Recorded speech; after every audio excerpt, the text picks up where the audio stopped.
If you're feeling lost in your 20s or 30s, you're feeling tired, behind, you're comparing yourself against your peers, your friends, strangers on the internet, and you're thinking, wow, they've accomplished so much. How do they do it? How am I so behind? There's a meme that's going around saying that Mark Zuckerberg started his company when he was 19. Bill Gates started Microsoft when he was 19. Steve Jobs started Apple when he was 20. So you know what? We seem to be too behind, so let's just give up anyways. And that is a very defeatist mentality. On the flip side, I heard that the founder of KFC started it when he was in his 60s. We are comparing ourselves to this unrealistic ideal, whereas as long as we take small steps towards progression, that is how we really get to shape our dream life. I'm Annie, I'm a brand and web designer and founder of Emptistudio, and feeling behind in your 20s is such a normal experience. It's not a sign of failure. If anything, it is a sign that you are searching for something better. And I'm here to tell you that starting your business or just getting that little side hustle that you want to pursue off the ground this year could be that pivotal moment to really shaping a fulfilling future for yourself. First, I think it's really important for us to touch on why do we feel lost in our 20s and 30s. There's something called the lost decade phenomenon, which Dr. Meg Jay brought up in The Defining Decade. Your 20s are when you lay the foundation for your future. But if you spend them waiting to figure it all out, you might waste your most valuable years for experimenting and growing.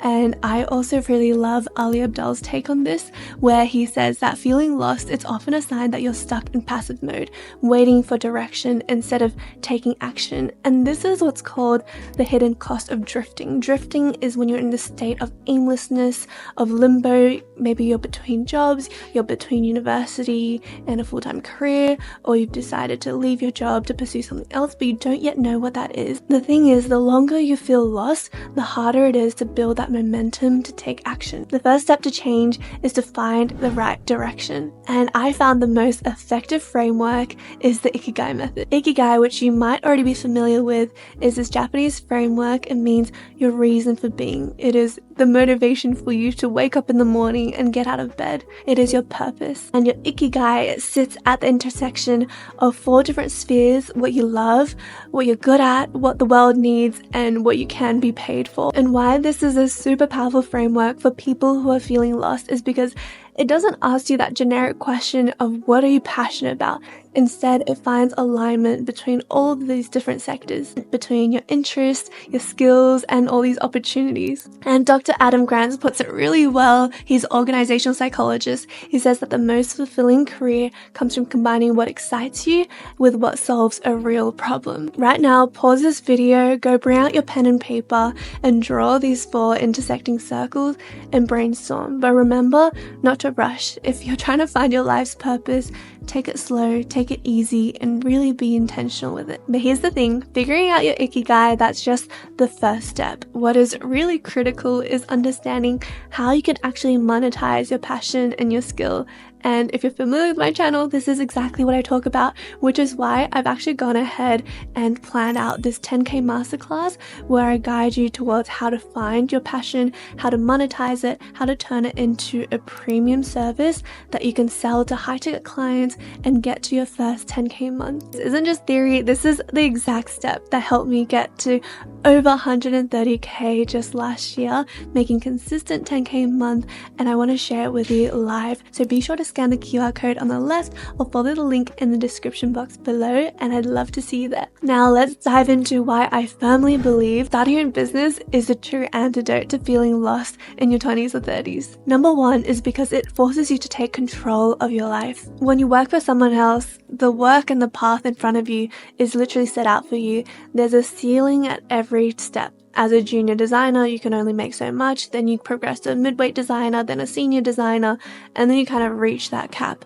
But when you're designing a career for yourself, literally the sky is the limit. You decide how you want to build, how you want to grow, how much you want to charge. It unlocks a lot of freedom, both time and financially, and it genuinely unlocks so many more possibilities than you could have envisioned. Even if you're scared of actually committing to this freelance, solo business or entrepreneurial path, that's okay, because starting your own business actually also helps you build a lot of skills that's going to be highly desirable even just in the general job marketplace. For example, just taking one freelance client on the side teaches you essential skills like how to market yourself, how to sell yourself, how to negotiate, how to build confidence, and that translates into any industry or any job that you want to pursue down the line. I want to also relay on this advice from Naval Ravikant. The most successful people don't just have one skill, they stack valuable skills over time. And be it starting a YouTube channel, being starting your own little e-commerce shop, be it turning your photography skills into a fledgling of a freelance business, all of these is guaranteed to help you down the line. Now, I completely understand the sense of resistance you're going to face, so we're going to break it down into 3 super simple steps to get started.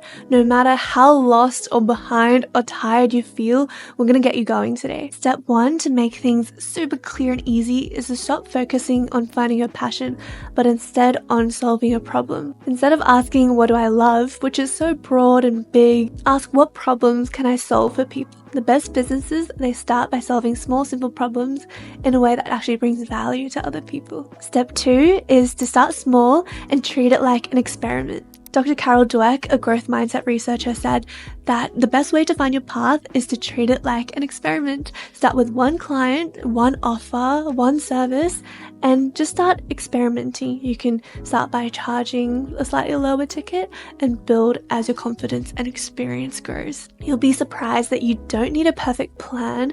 Growth in terms of starting your own business or any side hustle, it's like a J-curve. So essentially, it's going to start very slow and then slowly start to build momentum.